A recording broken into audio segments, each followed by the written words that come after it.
Hey guys, Dezzles here, and I'm about to do my very first uploaded YouTube video battle, and I'm hoping this is gonna go well. So, this is a battle I had with one of my friends, Rebecca. I'll probably end up having a lot of battles with her because she knows my team far too well, and it makes it slightly more challenging because she does shift her team up a lot more.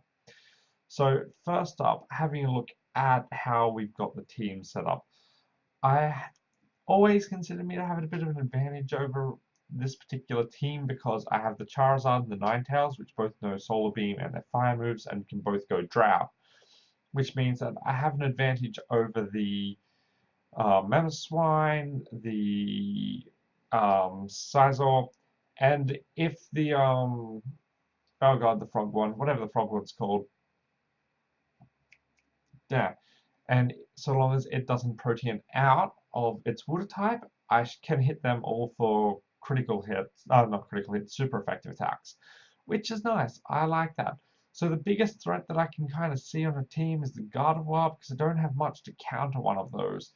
Also, the Holucha is a bit of a pain in the ass unless I can get my Azumarill out.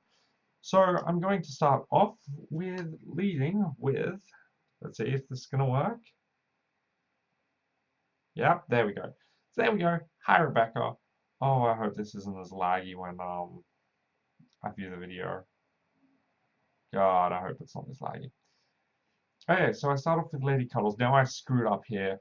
I recently changed some settings. I enabled the L equals A setting, and that kind of messed things up just a little bit. Because I went to check what the stats were like on the Ice Shard, and instead accidentally used it and things went badly and Lady Cuddles went out really quickly. I wanted to get the stone rocks, stone whatever they are, the rocks that cause damage when a Pokemon switches out because that would help me a lot against her Pokemon, especially the Aerodactyl, which is a bit of a threat to me as well. So naturally, gonna protein this.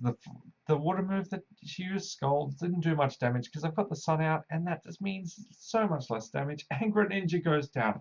And this is why I love Kiri. She is so capable of dealing so much damage, and she's so pretty.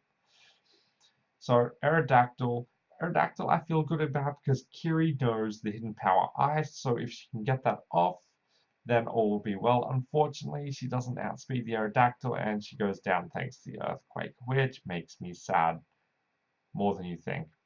So naturally, I bring in Senior Derp, who's very new. This was his very first battle, and I have to admit, I'm super impressed, especially with that Hyper Beam that he takes.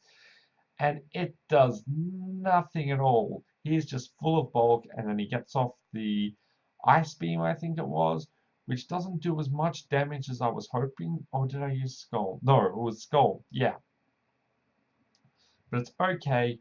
He has to go for the recharge, and I take him. No, it was Ice Beam. Oh, yeah.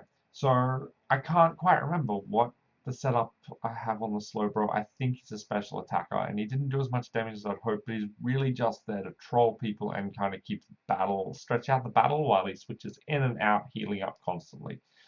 Annoyingly, the Gardevoir grabs my regenerator, which means if it switches out, it gets a third of its health back, which is less than preferable. So from here, it looks like Senior Dirt probably couldn't take another hit from Gardevoir's Psychic. So I got my Thunderbolt off, no, sorry, Thunder Wave off.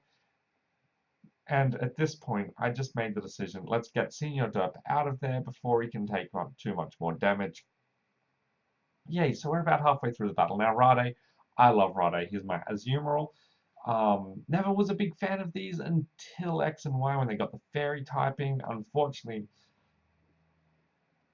Rade not doing quite enough damage, and it gets taken out with the second hit KO from the Gardevoir. So I was super sure that the Gardevoir was going to be a Mega, but it just didn't go Mega on me. So that was something. And I bring out my Charizard. She takes away that one and sends out the Mamoswine. So a Mamoswine can be a big threat, especially with its heavy hitting rock moves. It'll just destroy my Charizard. So my Flamethrower does a little over half damage, but with the leftovers, I'm going to need another 2 hits at least to kill it. So I go Mega to get my Sun back, because this team really requires the Sun to be out, especially for the fire Pokemon. They kind of rely on it. The Charizard even actually does a lot more damage with its special attacks because it has the solar power ability until it goes Mega.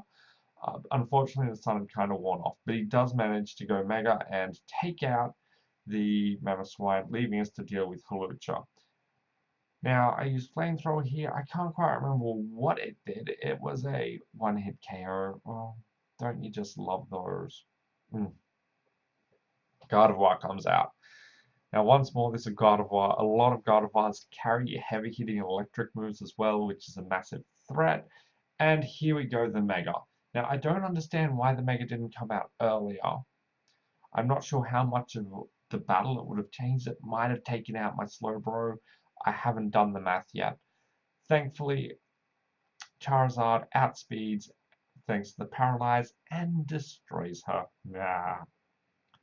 So Rebecca apparently runs the Mega Stones on both the Scizor and the Gardevoir, but because I pull a Fire team, the Scizor isn't as effective, and I take it down in the one shot against the Fire and Bug, and that is the match. Admittedly, I'm not the best at narrating these. I'm hoping to get better. I'm planning on having a new one of these out every Thursday, Australian time. And I hope everyone's having a great time. And I'm going to get going. Talk to you later. Bye.